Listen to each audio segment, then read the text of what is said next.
नमस्कार साथियों, मैं नेहा शर्मा कुंजल क्लासेज में आपका हार्दिक स्वागत और हार्दिक अभिनंदन करती हूँ।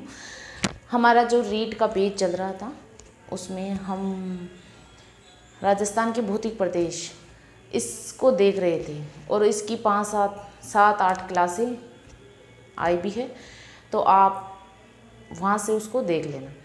लेकिन फिर मैंने सोचा कि जो राजस्थान ज्योग्राफी है वो मैंने पहले भी करवा रखी है इसी चैनल पर, तो आप प्ले लिस्ट जाकर देख लेना।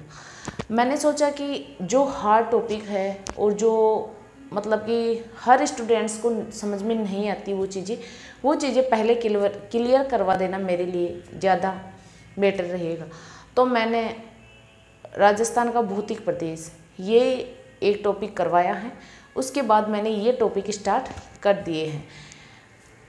तो इसमें हम देखेंगे सौरमंडल यानी सोलर सिस्टम, इसके बारे में पढ़ेंगे। भूकंप, ज्वालामुखी, अक्षांश देशांतर रेखाएं, इनके बारे में हम पहले पढ़ेंगे क्योंकि ये हार्ड टॉपिक है और हर एग्जाम में ये टॉपिक नहीं रहते हैं।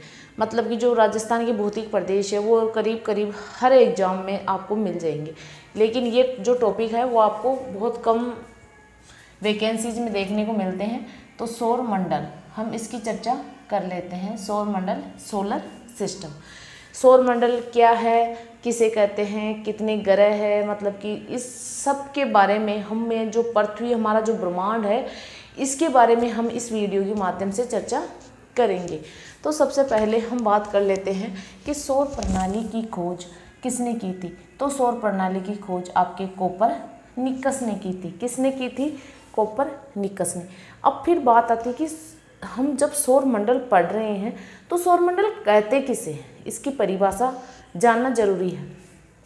तो सौरमंडल सूर्य और उससे जुड़े सभी ग्रहों, चंद्रमाओं, क्षुद्र ग्रहों, धूमकेतुओं और अन्य खगोलीय पिंडों का एक समूह होता है। क्या होता है? समूह होता है, उसे सौरमंडल कहते हैं। ये आपकी सौरमंडल की परिभाषा हो गई है। अब ये देखो, ये जो स्लाइड है ये इम्पोर्टेंट है, यहाँ से क्वेश्चन ऐसे के ऐसे छपते हैं। फिर है कि सौरमंडल का जन्मदाता। सौरमंडल का जन्मदाता वो है आपका सूर्य। सौरमंडल का जनक की बात करें तो जनक निकोलस कोपरनिकस, ये सौरमंडल का जनक है। सभी खगोलीय पिंड सूर्य के चारों ओर दीर्घवृत्ताकार कक्षा में चक्कर लगाते हैं। अब ये क्वेश्चन बन सकता है कि कैसे चक्कर लगाते हैं? दीर्घवृत्ताकार कक्षा में, दीर्घवृत्ताकार कक्षा में चक्कर लगाते हैं सभी ग्रह सूर्य के, है ना। और सूर्य पूर्व से पश्चिम की ओर घूमता है। सूर्य है ना, सूर्य वो आपके पूर्व से पश्चिम की ओर घूमता है, जबकि पृथ्वी पश्चिम से पूर्व की ओर घूमती है। तो सूर्य पूर्व से पश्चिम की ओर घूमता। अब देखो, अब सूर्य में 2 अक्षर है ना, तो पहले आप ये कर लो कि 2 अक्षर वाला पहले आएगा, तो पूर्व से पश्चिम की ओर आपका सूर्य घूमता है। सूर्य पृथ्वी के सर्वाधिक निकट का तारा है, यानी जो सूर्य है ना, पृथ्वी के सबसे निकट की बात करें तो सबसे निकट सूर्य है। सूर्य एक तारा है। क्या है? तारा। फिर बात करें, सूर्य एक गैस का गोला है। क्या है? गैस का गोला, यानी एक तपती हुई गैस का गोला है, यानी आग का गोला है। क्या है? गैस का गोला। अब इसमें पूछिए, देखो ये क्वेश्चन बहुत इंपॉर्टेंट है कि इसमें जो गैस का गोला है सूर्य, अब ये किस किस से मिलकर बना है। तो इसमें आपकी हाइड्रोजन 73%, हीलियम 26.5% और अन्य गैसें 2.5%, ये सभी मिलकर आपके सूर्य का निर्माण करते हैं, यानी इन सब से मिलकर सूर्य बना है। सूर्य की सतह का तापमान पूछे तो इसका तापमान है 6000 डिग्री सेल्सियस, यानी सूर्य की जो सतह है उसके तापमान की बात यहाँ पे करी जा रही है। तो उसकी सतह का तापमान है 6000 डिग्री सेल्सियस, इतना तापमान है। सूर्य के केंद्र का तापमान पूछे तो 15 × 10⁻7 डिग्री सेल्सियस है। ये सूर्य के केंद्र का तापमान है और ये सूर्य की सतह का तापमान है। दोनों में अंतर समझना, ये केंद्र का और ये सतह का। ये केवल फैक्ट है, ये फैक्ट है। और मैंने मतलब कि 2-3 बुक्स में से निचोड़ इकट्ठा करके मलाई लेके आई हूँ मैं आपके लिए, है ना। तो इसको ऐसे कैसे याद करना है, इनको किंतु परंतु है ही नहीं कि इसमें कोई किंतु परंतु है वो, बस जो फैक्ट है वो ऐसे कैसे आपको याद करने हैं। फिर सूर्य का व्यास की बात करें तो 13,92,000 किलोमीटर ये सूर्य का व्यास है। सूर्य से पृथ्वी की औसत दूरी 14.96 करोड़ किलोमीटर है। 14.96 करोड़ किलोमीटर औसत दूरी। इस औसत दूरी को खगोलीय एकक नाम से पुकारते हैं। खगोलीय एकक, खगोलीय एकक। जो औसत दूरी है वो 14.96 करोड़ है और औसत दूरी को खगोलीय एकक नाम से पुकारते हैं। अब देखो एक बात ये सुनो कि आपको ज़्यादा पढ़ने की ज़रूरत नहीं है। अब मैं आपको सौर मंडल पढ़ा रही हूँ ना, तो ये सौर मंडल आपके लिए काफ़ी है, पर्याप्त है और आपके क्वेश्चन यहाँ से मिल जाएंगे। इस क्लास से क्वेश्चन बाहर नहीं जाएंगे, एक भी क्वेश्चन बाहर नहीं जाएगा। लेकिन जो मैं नोट्स लिखवा रही हूँ, बनवा रही हूँ, वो आपको एज ए टीज ऐसे कैसे याद होनी चाहिए। इसमें से आप एक भी चीज़ मत छोड़ना। जो मैं पूरा बता रही हूँ वो आपको पूरा कंठस्थ याद करना है। फिर बोलना कि क्लास से एक भी क्वेश्चन बाहर नहीं गया और इसके अलावा आपको पढ़ने की ज़रूरत भी नहीं है। बस सौर मंडल इतना अच्छा करवा दूंगी मैं कि आपको और कहीं भटकने की, और कहीं जाने की, और कहीं बुक से पढ़ने की ज़रूरत भी नहीं है। ठीक है। अब सूर्य से पृथ्वी की दूरी, न्यूनतम दूरी की बात करें तो 14.70 करोड़ किलोमीटर है न्यूनतम दूरी। और सूर्य की पृथ्वी से अधिकतम दूरी की बात करें तो 15.21 करोड़ किलोमीटर है। सूर्य है ना, सूर्य ये पृथ्वी से 109 गुना बड़ा है। यानी सूर्य पृथ्वी से 109 गुना बड़ा है। देख लो इतना बड़ा है सूर्य, पृथ्वी से भी इतना बड़ा है। और सूर्य पृथ्वी से 13 लाख गुना अधिक आयतन वाला है। भाई इतना बड़ा है तो आयतन भी ज़्यादा होगा ही होगा, श्योर सी बात है। अब ग्रहों की गति का नियम दिया किसने दिया था? केपलर ने। ग्रहों की गति का नियम केपलर ने दिया था। वर्तमान में ग्रहों की संख्या पूछे तो 8 है।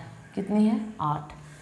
पहले 9 थी लेकिन एक ग्रह समाप्त हो गया है। अब वर्तमान में ग्रहों की संख्या 8 है। अब देखो ये चीज़ ध्यान से समझना, ग्रह पश्चिम से पूर्व की ओर घूमते हैं। सूर्य पूर्व से पश्चिम की ओर घूमता था, ग्रह पश्चिम से पूर्व की ओर घूमते। कंफ्यूज मत हो जाना इसमें, पृथ्वी कैसे घूमती है, ग्रह कैसे घूमते हैं, सूर्य कैसे घूमते हैं, तो इन सब चीज़ों को आपको ध्यान में रखना है। ये नहीं आप कहीं कंफ्यूज हो जाओ। तो ग्रह पश्चिम से पूर्व की ओर घूमते,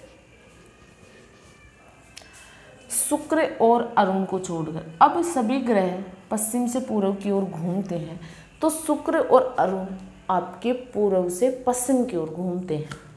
पूर्व से पश्चिम की ओर घूमते हैं शुक्र और अरुण ग्रह। क्लियर? इस चीज़ को ध्यान में रखना, सभी ग्रह पश्चिम से पूर्व की ओर घूमते हैं लेकिन शुक्र और अरुण को छोड़कर। सूर्य के प्रकाश को पृथ्वी तक पहुंचने में कितना समय लगता है? 8 मिनट 16 सेकंड लगते हैं। 8 मिनट 16 सेकंड में सूर्य का प्रकाश पृथ्वी तक आ जाता है। 8 मिनट 16 सेकंड लगती है यानी सूर्य की किरणों को पृथ्वी तक पहुंचने। अब है ये आपके ग्रह, बुध, शुक्र, पृथ्वी, मंगल, बृहस्पति, शनि, अरुण, वरुण। ये है सूर्य से दूरी के आधार पर। इनका जो क्रम ये क्रम है ना, ये सूर्य से दूरी के आधार का क्रम है। सूर्य से दूरी के आधार का क्रम है बुध, शुक्र, पृथ्वी, मंगल, बृहस्पति, शनि, अरुण और वरुण। ये आपके 8 ग्रह हो गए। क्लियर? अब ये आपके ग्रहों की डिटेल में बता रही हूँ। तो ये बुध ग्रह है, ये सबसे छोटा ग्रह है, सूर्य के सबसे निकट का ग्रह है और इसके कोई उपग्रह नहीं है, यानी बुध के कोई उपग्रह नहीं है। बुध जो ग्रह है उसके कोई उपग्रह नहीं है ना। और तापांतर सर्वाधिक रहता है। सूर्य की परिक्रमा सबसे कम समय में करता है। सबसे कम समय में ये सूर्य की परिक्रमा कर लेता है, मात्र 88 दिनों में। कितने दिनों में? 88 दिनों में सूर्य की परिक्रमा कंप्लीट कर लेते हैं, यानी सबसे कम समय में यही करता है।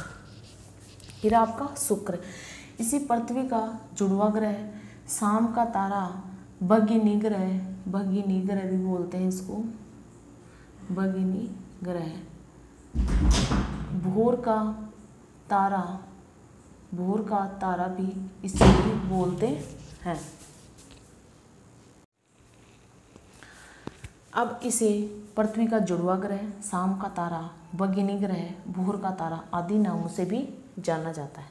सर्वाधिक चमकीला ग्रह है, सर्वाधिक गर्म ग्रह भी यही है। पृथ्वी के सबसे निकट का ग्रह शुक्र है आपका। सबसे मतलब कि ये आप कॉन्सेप्ट समझ लेना कि सूर्य के सबसे निकट का ग्रह तो बुध है और पृथ्वी के सबसे निकट का ग्रह पूछे तो आपका शुक्र है। इसका सूर्योदय पश्चिम से होता है और सूर्यास्त पूर्व में होता है। देखो बहुत अच्छी बात है ये, इसको इम्पोर्टेंट लगा लेना।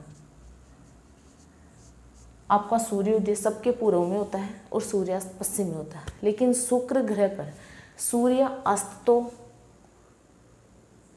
पूर्व में और सूर्योदय पश्चिम में, इसीलिए इसे इवनिंग स्टार या मॉर्निंग स्टार कहते हैं। एग्जाम में पूछा गया क्वेश्चन है।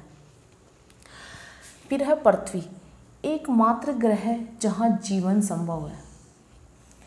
पृथ्वी एकमात्र ऐसा ग्रह है जहाँ जीवन संभव है, जिस पृथ्वी पर हम सब लोग रहते हैं। पृथ्वी अपने अक्ष पर 23.5 डिग्री झुकी हुई है। कितनी डिग्री झुकी हुई है? 23.5 डिग्री अपने अक्ष पर झुकी हुई है पृथ्वी। उपग्रह चंद्रमा है पृथ्वी का उपग्रह। सूर्य के पश्चात पृथ्वी के सबसे निकट का तारा प्रोक्सिमा सेंचुरी है, इसको भी इम्पोर्टेंट लगा लो। चंद्रमा से दूरी 3,84,000 किलोमीटर है। सूर्य और चंद्रमा और पृथ्वी के बीच की दूरी 3,84,000 किलोमीटर है। यहाँ तक कोई शंका आपके मन में? फिर है आपका मंगल ग्रह। मंगल ग्रह, इसमें भी पृथ्वी के समान ऋतु परिवर्तन होते हैं, क्योंकि यहाँ भी पृथ्वी 25 डिग्री झुकी हुई है। कितनी है? 25 डिग्री झुकाव यहाँ भी। उपग्रह की बात करें तो मंगल के 2 उपग्रह हैं, फोबोस और डिमोस। 2 उपग्रह फोबोस और डिमोस। अब यहाँ पे एक ज्वालामुखी है ओलंपस मेसी, ये एक ज्वालामुखी है, और निक्स ओलंपिया ये एक पर्वत है। ये इसी मंगल ग्रह पर स्थित है। इसे लाल ग्रह भी कहते हैं। क्या कहते हैं? इसे लाल ग्रह भी कहते हैं। यहाँ तक ये चीज़ें आपको अच्छे से समझ में आ गई होगी।